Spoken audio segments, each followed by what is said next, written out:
السلام عليكم ورحمة الله وبركاته. الحمد لله نحمده ونستعينه ونستغفره ونؤمن به ونتوكل عليه ونعوذ بالله من شرور أنفسنا ومن سيئات أعمالنا.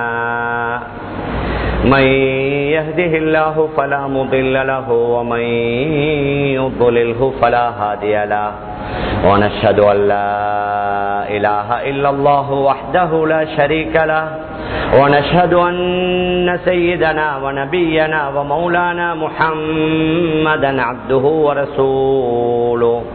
صلى الله على سيدنا محمد وعلى آله وأصحابه وسلم تسليما كثيرا كثيرا. فقد قال الله سبحانه وتعالى في محكم التنزيل والفرقان المجيد بعد أعوذ بالله من الشيطان الرجيم بسم الله الرحمن الرحيم. يا أيها النبي لم تحرم ما أحل الله لك تبتغي مرضات أزواجك والله غفور رحيم. وقال النبي صلى الله عليه وسلم أعطوا الأجير أجره قبل أن يجف عرقه. وقال أيضا لا تجعلوا ظهور دوابكم منابر أو كما قال عليه الصلاة والسلام. அளவற்ற அருளாளனும் நிகரற்ற அன்புடையவனுமாகிய எல்லாம் வல்ல அல்லாஹு சுப்ஹானஹு வ தஆலா அவனுக்கே அனைத்து புகழும் உரித்தாகுக. அல்லாஹுவினால் படைத்த உலகத்திற்கு அனுப்பி வைக்கப்பட்ட மனித இனத்திற்கு சீரான நேரான நல்வழியை காட்டுவதற்காக அல்லாஹுவினால் அனுப்பி வைக்கப்பட்ட நபிமார்கள், ரசூல்மார்கள், தீர்க்கதரிசிகள் அனைவர்களுக்கும் தலைவராக முத்திரையாக கடைசியாக இவ்வுலகத்திற்கு வருகை தந்து இவ்வுலகத்தில் தான் வாழ்ந்து கொண்டிருந்த காலங்களில் தனக்கு ஏற்படவிருந்த எண்ணற்ற இன்பங்களை, சந்தோஷங்களை, மகிழ்ச்சிகளை பொருட்படுத்தாது ஒவ்வொரு நிமிடமும் வினாடியும் தனது சமூகத்திற்காக, சமுதாயத்திற்காக உழைத்து பாடுபட்ட எனது உயிரினுமினிய ரசூலுல்லாஹி ஸல்லல்லாஹு அலைஹி வஸல்லம் அவர்கள் மீதும் அவர்களை தொடர்ந்து பின்பற்றி நடந்த அத்துணை நல்லடியார்கள் மீதும் அல்லாஹுவின் சாந்தியும் சமாதானமும் என்றென்றும் உண்டாவதாக. அல்ஹம்துலில்லாஹ்.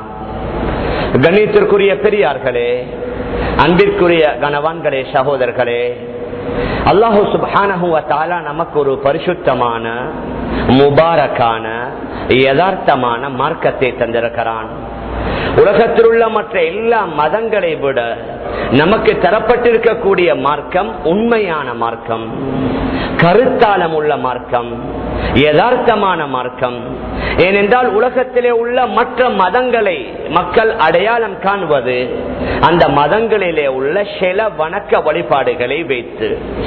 அந்த வணக்க வழிபாடுகள் குறிப்பிட்ட ஒரு காலம் அல்லது குறிப்பிட்ட ஒரு நேரம் அல்லது குறிப்பிட்ட ஒரு இடத்தில் மாத்திரம்தான் புரியப்படும்.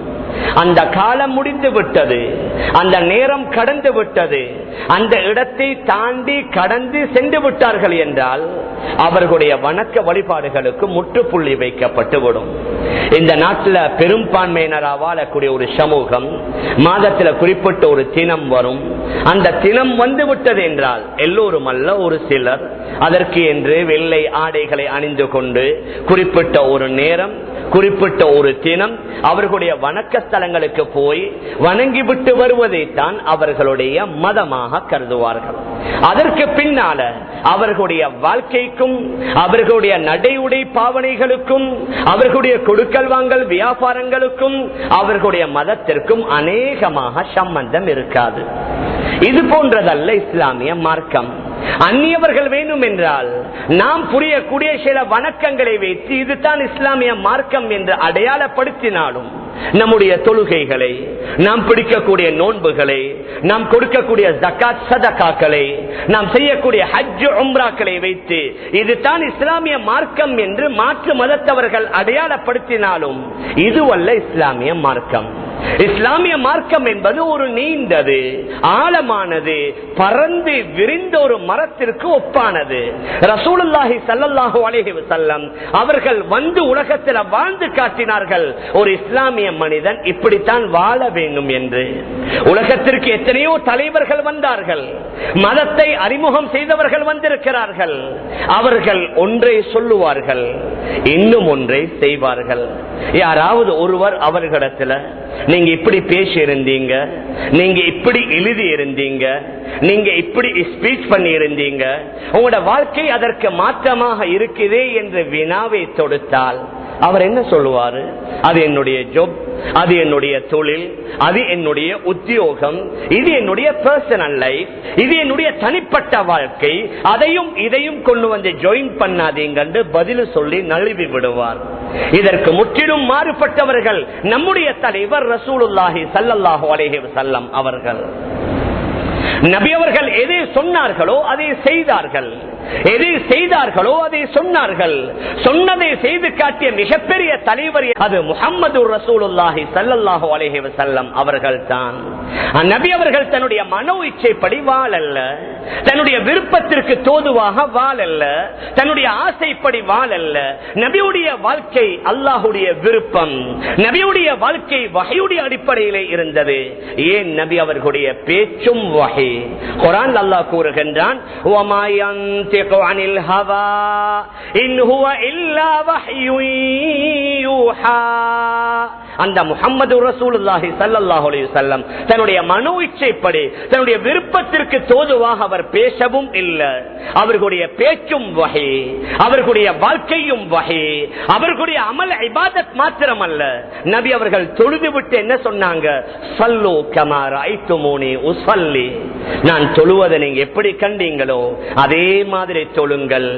ஹிஜ்ரி 10 கடைசி ஹஜ்ஜத்துல் வதா சுமார் 1,00,000க்கு மேற்பட்டவர்களுடன் ஹஜ்ஜை செய்துவிட்டு சொன்னார்கள், ஹுது அன்னி மனாசிக்கக்கும். நான் ஹஜ் செய்வதை நீங்க எப்படி கண்டீர்களோ அதே மாதிரி ஹஜ்ஜுடைய வணக்கத்தை செய்யுங்கள் என்று சொன்னதுடன் நபி அவர்கள் நிறுத்திக் கொள்ளல்ல. தொழுகையையும் ஹஜ்ஜையும் நான் செய்த மாதிரி சொல்லுங்க, வாழ்க்கையை நீங்க நினைத்த மாதிரி வாழுங்கள் என்று நமக்கு ஃப்ரீடம் தரல்ல, நமக்கு சுதந்திரம் தரல்ல. நபி அவர்களும் நினைத்த மாதிரி வாழல்ல. எப்படி தொழணும்? வஹீயின் மூலமாக அல்லாஹ் வழிகாட்டினான். எப்படி பாங்கு சொல்லணும்? கனவுல வஹீயின் மூலமாக அதையும் அல்லாஹ் காட்டி கொடுத்தான். எப்படி ஜகாத், எப்படி ஹஜ், எப்படி ஜிஹாத், இவைகளையும் வஹீயின் மூலமாக அல்லாஹ் காட்டி கொடுத்த மாதிரி நபியுடைய தனிப்பட்ட வாழ்க்கை, நபியுடைய இல்லற வாழ்க்கை, நபி அவர்களுடைய குடும்ப வாழ்க்கை, நபி அவர்களுடைய கொடுக்கல் வாங்கல் வியாபாரம் எதுவாக இருந்தாலும் அதையும் அல்லாஹ் வஹீயின் மூலமாக நபி அவர்களுக்கு அல்லாஹ் சொல்லிக் கொடுத்தான். ஹதீஸ் ஷரீஃப்ல வருது, முஹம்மது ரசூலுல்லாஹி ஸல்லல்லாஹு அலைஹி வஸல்லம் மதீனாவுல தங்கி இருக்கக்கூடிய காலகட்டத்தில் இரவுல தங்குவது அவர்களுடைய மனைவிமார்களுக்கு டர்ன் பிரித்து கொடுத்திருந்தாங்க. இந்த நாள் இந்த மனைவி, இந்த நாள் இந்த மனைவி. ஆனால் பகல் காலங்கள்ல அசர் தொழுகைக்கு பின்னால எல்லா மனைவிமார்களுடைய வீடுகளுக்கு ஒரு ஷார்ட் விசிட், ஒரு சின்ன சந்திப்பை செய்து அவர்களிடத்தில் சுகம் விசாரித்து வருவது நபி அவர்களுடைய வழக்கமாக இருந்தது. ஒரு தடவை ரசூலுல்லாஹி ஸல்லல்லாஹு அலைஹி வஸல்லம் ஹஜ்ரத் ஸைனப் பின் ஜஹ்ஷ் ரலியல்லாஹு அன்ஹா அவர்களுடைய வீட்டுக்கு சென்றவர்கள் கொஞ்சம் தாமதித்து விடுகின்றார்கள். இதை பார்த்த ஹஜ்ரத் ஆயிஷா ரலியல்லாஹு அன்ஹா, ஹஜ்ரத் உம்மு சலமா ரலியல்லாஹு அன்ஹா அவர்களிடம் நபி அவர்கள் ஸைனபுடைய வீட்டில் மாத்திரம் ஏன் கூடுதலான நேரம் தங்குகின்றார்கள்? எல்லா மனைவிமார்களுடைய வீட்டிலும் ஒரே மாதிரியான காலம் தானே தங்கணும், ஒரே மாதிரியான டைம் தானே தங்கணும். அந்த பெண்ணுடைய வீட்டில் மாத்திரம் ஏன் கூடுதலாக தங்கிவிடுகின்றார்கள்? இதற்கு நாம் உடனடியாக முற்றுப்புள்ளி வைக்கணும், இதை ஆரம்பத்திலேயே நிறுத்திவிட வேண்டும் என்று சொன்ன நேரத்தில் ஹஜ்ரத் உம்மு சலமா ரலியல்லாஹு அன்ஹா கேட்டார்கள், அதற்கு என்ன வழி? ஹஜ்ரத் ஆயிஷா ரலியல்லாஹு அன்ஹா சொன்னார்கள், என்னிடத்தில் வழி இருக்குது. ரசூலுல்லாஹி ஸல்லல்லாஹு அலைஹி வஸல்லம் என் வீட்டுக்கு தாமதித்து வந்தால் நான் கேட்பேன், யா ரசூலல்லாஹ், அந்த சகோதரியுடைய வீட்டில் நீங்கள் எதை குடித்து விட்டு வந்தீங்க? உங்களோட வாயிலிருந்து ஒரு வகையான வாடை மாதிரி ஒன்று வருது என்று நான் கேட்பேன். உங்களோட வீட்டுக்கு நபி அவர்கள் தாமதித்து வந்தா நீங்களும் அதே கேள்வியை கேளுங்க, ஏன் நபி அவர்கள் தாமதித்தார்கள் என்பதை விளங்கிக் கொள்ளலாம். அதே மாதிரி ரசூலுல்லாஹி ஸல்லல்லாஹு அலைஹி வஸல்லம் அவர்கள் 2 மனைவியுடைய வீட்டுக்கு தாமதித்து போனவுடன் 2 பேர்களும் அதே மாதிரி கேள்வியை கேட்கின்றார்கள். நபி அவர்கள் சொன்னார்கள், அப்படி துருவாடை வரக்கூடியதையும் நான் குடிக்கல்ல. அந்த சகோதரியுடைய வீட்டில் நான் தேன் பானியத்தான் குடித்தேன். நான் தேனை தான் குடித்து விட்டு வந்தேன். இதற்கு பின்னால நான் தேனை குடிக்கவே மாட்டேன். இந்த சமாச்சாரத்தை மற்ற மணிமார்களிடத்தில் சொல்லி வீண் வம்ப விலக்கி வாங்கிடாதீங்க. இதற்கு பின்னால நான் தேனையே குடிக்க மாட்டேன் என்று சொல்லி முடிக்கல்ல. வஹீயின் மூலமாக அல்லாஹ் ஆயத்தை இறக்குகின்றான். யா அய்யுஹன் நபியு யா அய்யுஹன் நபியு லிம துஹர்ரிமு மா அஹல்லல்லாஹு லக் தப்தகி மர்தாத அஸ்வாஜிக் வல்லாஹு கஃபூருர் ரஹீம். நபிஜி ஸல்லல்லாஹு அலைஹி வஸல்லம் ரொம்ப கண்ணியமான முறையில் நபி அவர்களை அழைத்து அல்லாஹ் கூறுகின்றான், நாங்க ஹலாலாக்கிய ஒன்றை நீங்க எப்படி ஹராமாக்குவீங்க? தேன் குடிப்பது ஹலாலான விடயம், அனுமதிக்கப்பட்ட விடயம். இதற்கு பின்னால நான் தேனையே குடிக்க மாட்டேன் என்று நீங்கள் எப்படி ஹராமாக்குவீங்க? தப்தகி மர்தாத அஸ்வாஜிக், உங்களோட மனைவிமார்களுடைய பொருத்தத்தை மட்டுமா நீங்க விரும்புறீங்க? அவர்களுடைய திருப்தியை மட்டுமா நீங்க நாடுறீங்க? அல்லாஹ் சுப்ஹானஹு வ தஆலா வஹீல ஆயத்தை இறக்கி இல்லற வாழ்க்கையில மனைவிமார்களுடன் எப்படி நடந்து கொள்ளணும் வஹீயின் மூலமாக அல்லாஹ் வழிகாட்டுகின்றான். மேலான பெரியார்களே, கணவான்களே, சகோதரர்களே, அந்த வழிகாட்டுதலை வைத்துத்தான் ரசூலுல்லாஹி ஸல்லல்லாஹு அலைஹி வஸல்லம் 23 வருடம் சஹாபாக்களுடன் 2.5 கலந்து வாழ்ந்து காட்டினாங்க. நபி அவர்கள் ஒன்றை சொல்லிவிட்டு வேறொன்றை செய்யல்ல. நபி அவர்கள் சொல்லிவிட்டு அவர்களுக்கு ஒதுக்கப்பட்ட இடத்துல போய் அமர்ந்து கொள்ளல்ல. சஹாபாக்களுடன் 2.5 கலந்துருவாங்க. அவர்களுடைய இன்ப துன்பங்களில் பங்கு கொள்வார்கள். அவர்களுடைய லாப நஷ்டங்களில் கலந்து கொள்வார்கள். வெளிநாட்டிலிருந்து சில தூதுவர்கள் வருவார்கள். வந்து பார்த்தால் யாரு முஹம்மது என்றே தெரியாது. அவருக்கு வித்தியாசமான ஒரு இருக்கை, வித்தியாசமான ஒரு ஆடை, வித்தியாசமான ஒரு இடம் இல்ல.